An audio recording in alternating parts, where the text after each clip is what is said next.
Good evening everyone. আমি যেটো HSLC that means class 10 or voice sensor series বৰ প্ৰ্যাকটিছ কৰি আছো অৰ্থাৎ 1999 চনৰ পৰা ষ্টাৰ্ট কৰি 2020 চনলৈ যিমানবোৰ ভয়েস সেন্স দিয়া হৈছিল HSLC এক্সামিনেশনত সেইবোৰ আমি এটাৰ পিছত এটা ধুনিয়াকৈ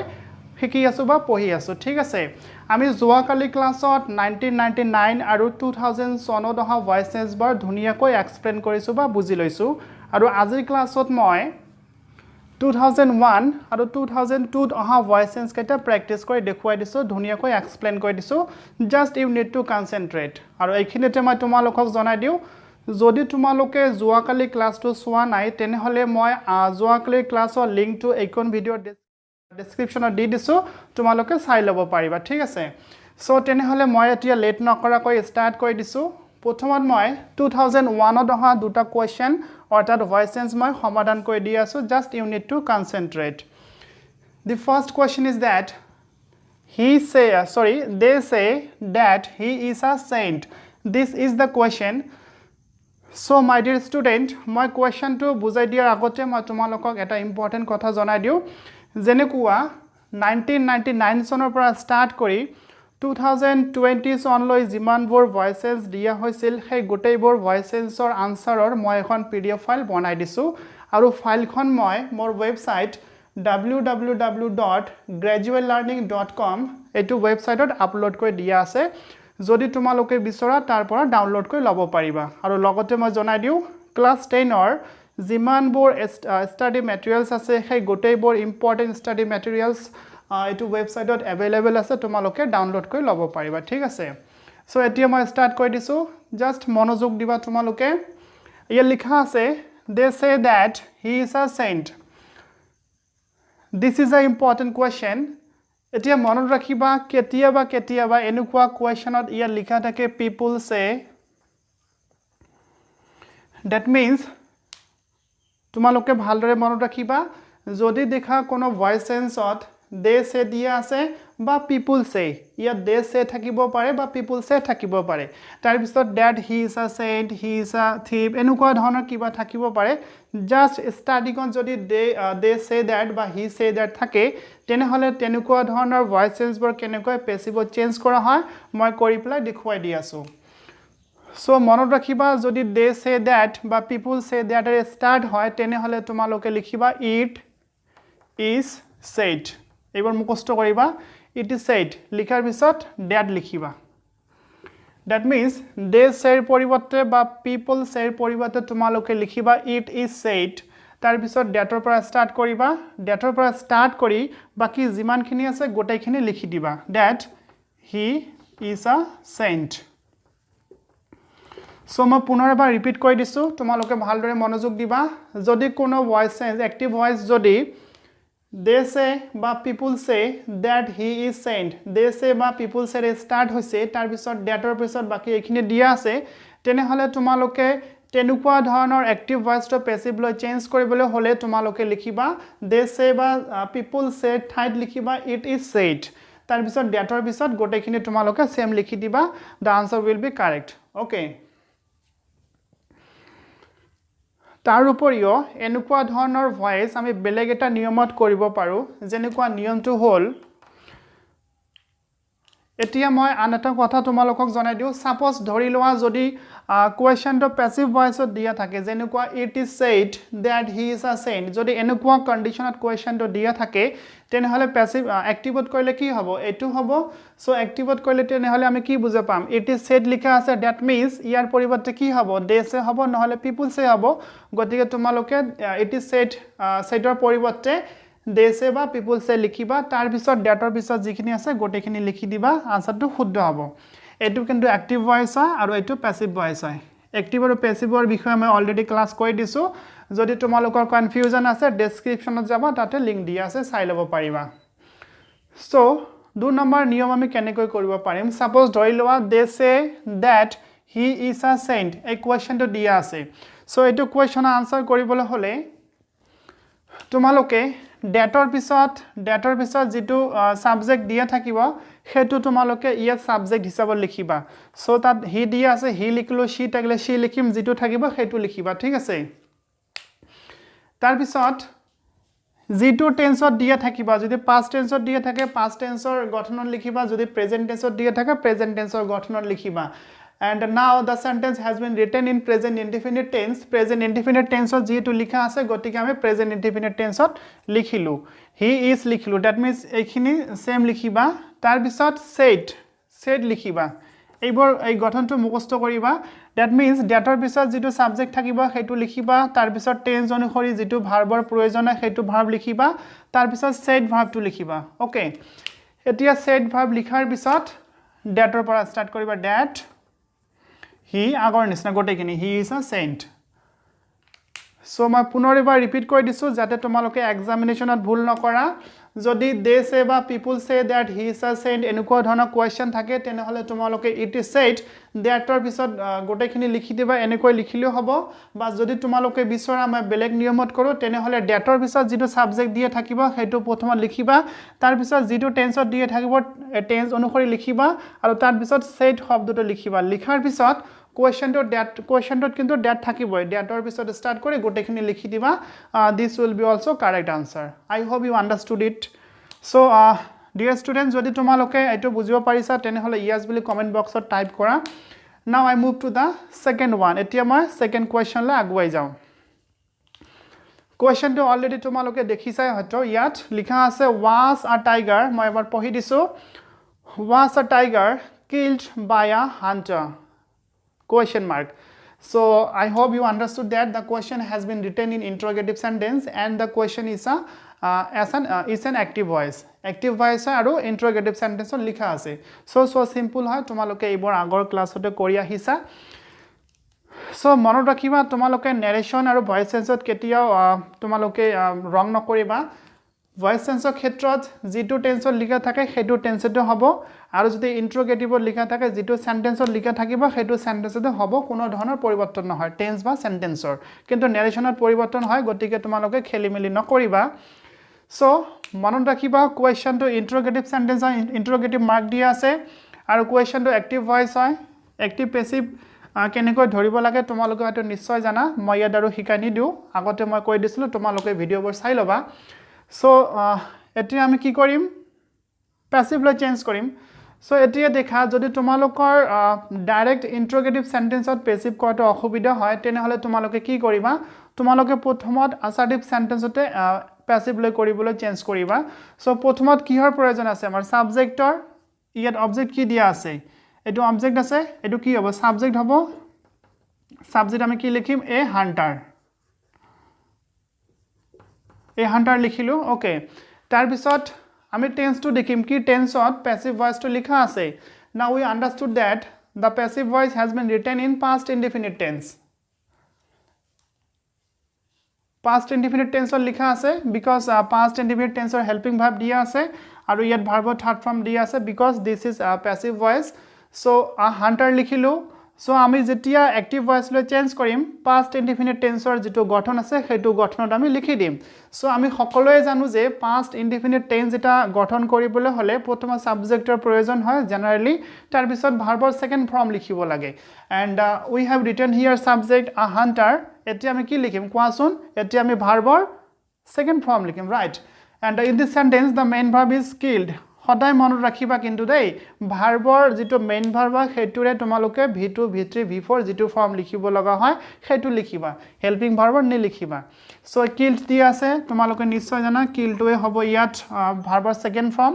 সো এ হান্টাৰ কিল্ড এজন শিকাৰীয়ে কিল কৰিছিল মাৰিছিল কি মাৰিছিল এটা টাইগাৰৰ কথা কোৱা আছে সিম্পল সো আ টাইগাৰ এতিয়া কোৱেশ্চন মাৰ্ক দিম আমি A hunter killed a tiger. Okay. এতিয়া দেখা আমি কিন্তু এতিয়া কোৱেশ্চন এতিয়া লকে বনোৱা নাই আমি এতিয়া লকে কোৱেশ্চন বনোৱা নাই কোৱেশ্চন এই কাৰণে হোৱা নাই কাৰণ আমি প্ৰথম সাবজেক্টৰে স্টাৰ্ট কৰিছো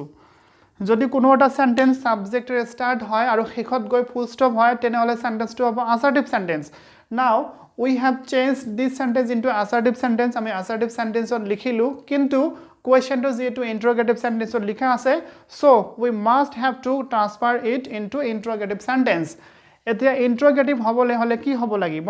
helping verb to subject or আগফালে লিখিব লাগিব that means we have to put a helping verb before the subject and in this sentence the subject is a tiger and the main verb is killed,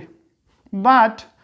there is no helping verb in this sentence. Sentence to যেটো helping verb নাই তেনেহলে কি কৰিব লাগে কোৱাচোন বাৰু তোমালোকে হয়তো নিশ্চয় জানা তেতিয়া do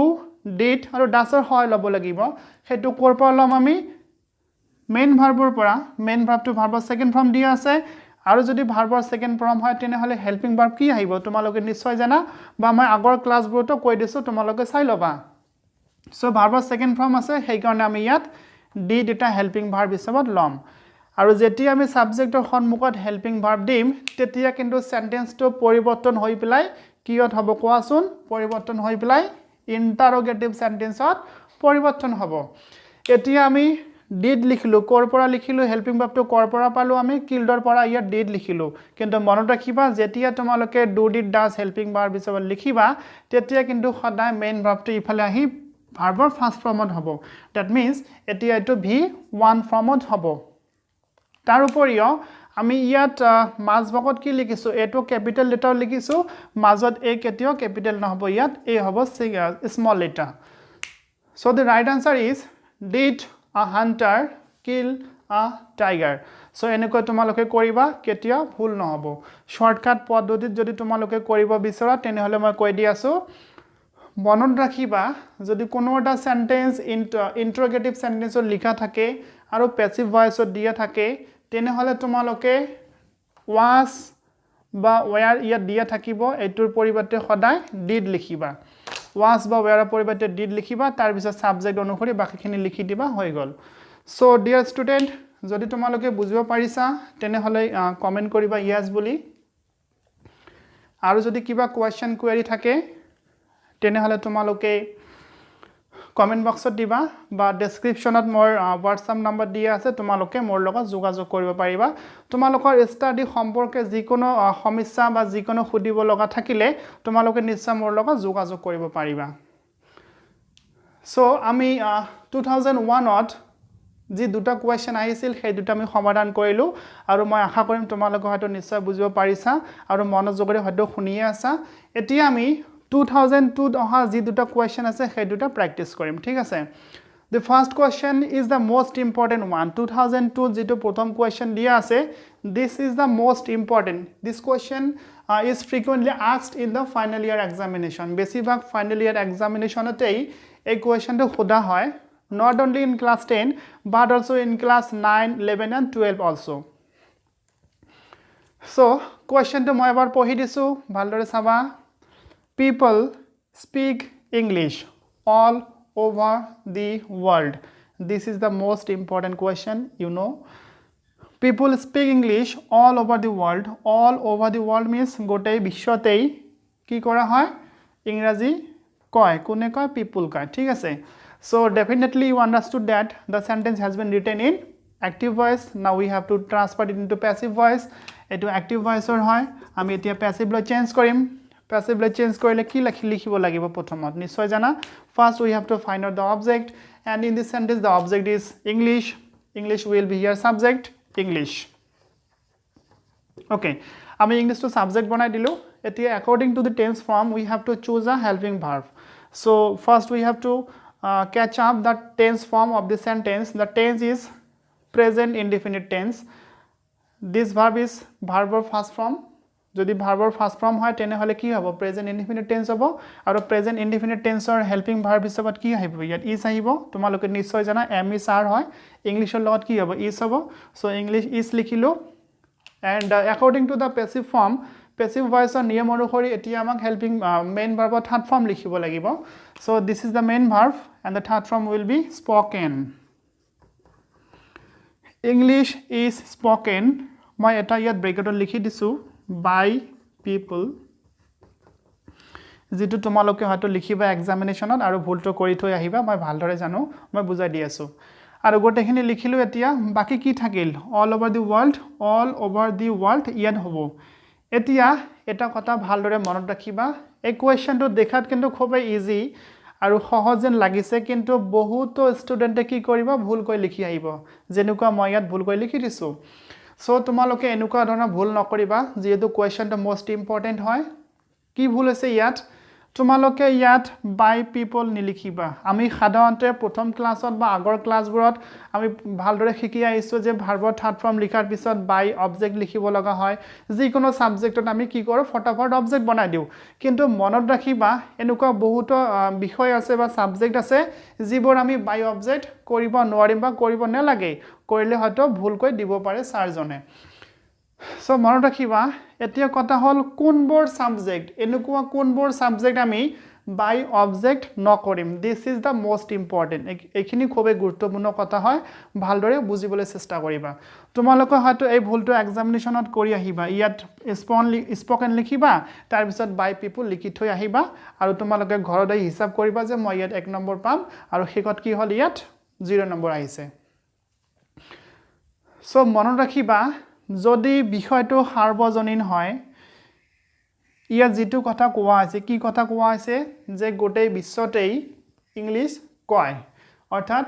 জনসাধাৰণে গোটেই বিশ্বৰ জনসাধাৰণে ইংৰাজী কয় ইংৰাজীত কথা পাতে তো ইয়াত দেখা যেটো সাবজেক্টৰ কথা কোৱা আছে এটো সাৰ্বজনীন হয় সকলোৰে বাবে হয় এটো সকলোৰে বাবে প্ৰয়োজ্য হয় ঠিক আছে আমি যদি এনে কওঁ যে গোটেই বিশ্বতে ইংৰাজী কোৱা হয় তেনেহলে কি কোৱা হল গোটেই বিশ্বত যদি কোৱা হয় তেনেহলে কোনে ক'ব আমি এজন কৈ গোটেই বিশ্বৰ এজনকৈ মানুহ হও গতিকে আমি সকলোকে যদি বুজা তেনেহলে কি ওয়াৰ্ড আহিব পিপল ওয়াৰ্ড আহিব দ্যাট মিন্স যেটো সাবজেক্ট হয় ইয়াত এটো কমন সাবজেক্ট হয় সো এনেকুৱা কমন সাবজেক্ট বা সাৰ্বজনীন বা সকলোৰে ক্ষেত্ৰত যদি একেই হয় তেনেকুৱা ধৰণৰ সাবজেক্টবোৰ আমি ইয়াত কেতিয়াও বাই অবজেক্ট নবনাম I hope you understood it তোমালোকে হয়তো বুজিব পাৰিছা সো এই ক্ষেত্ৰত তোমালোকে English is spoken all over the world লিখিবা কিন্তু English is spoken by people all over the world নিলিখিবা দ্যাট মিন্স তোমালোকে বাই পিপল নিলিখিবা আৰু কেতিয়াবা এই কোৱেশ্চনটো কিন্তু এক্সামিনেশনত দিয়া হয় যেনে কোৱা English is spoken all over the world তো ইয়াত বাই পিপল তেতিয়া আমি ধৰি লম আৰু পিপলটা আমি ইয়াত সাবজেক্ট কৰি দিম ঠিক আছে আই হোপ তোমালোকে বুজিব পাৰিছা সো এতিয়া তোমালোকে লাষ্ট কোৱেশ্চনটো এবাৰ চাই লোৱা তোমালোকৰ যদি কিবা কোৱেশ্চন থাকে তেনেহলে তোমালোকে মোৰ লগত যোগাযোগ কৰি পেলাই সমাধানখিনি ল'ব পাৰিবা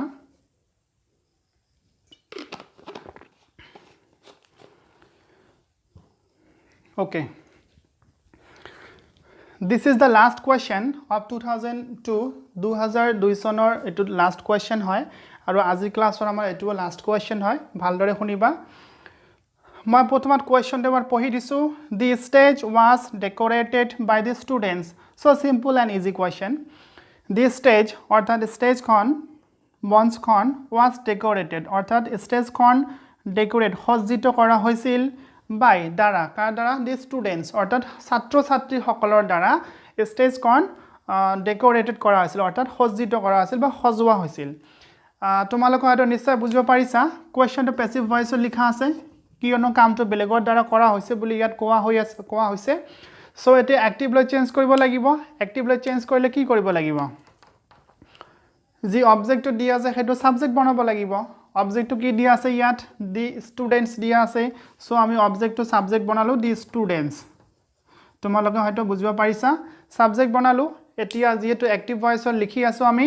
মনত ৰাখিবা অ্যাক্টিভ ভয়েসত লিখিবলৈ হলে কোৱেশ্চনটো যেটো টেন্সত দিয়া আছে হেটো টেন্সৰ গঠনত লিখিব লাগিব আৰু কোৱেশ্চনটো দিয়া আছে পাস্ট ইনডিফিনিট টেন্সত গতিকে পাস্ট ইনডিফিনিট টেন্সৰ গঠনত লিখিম আমি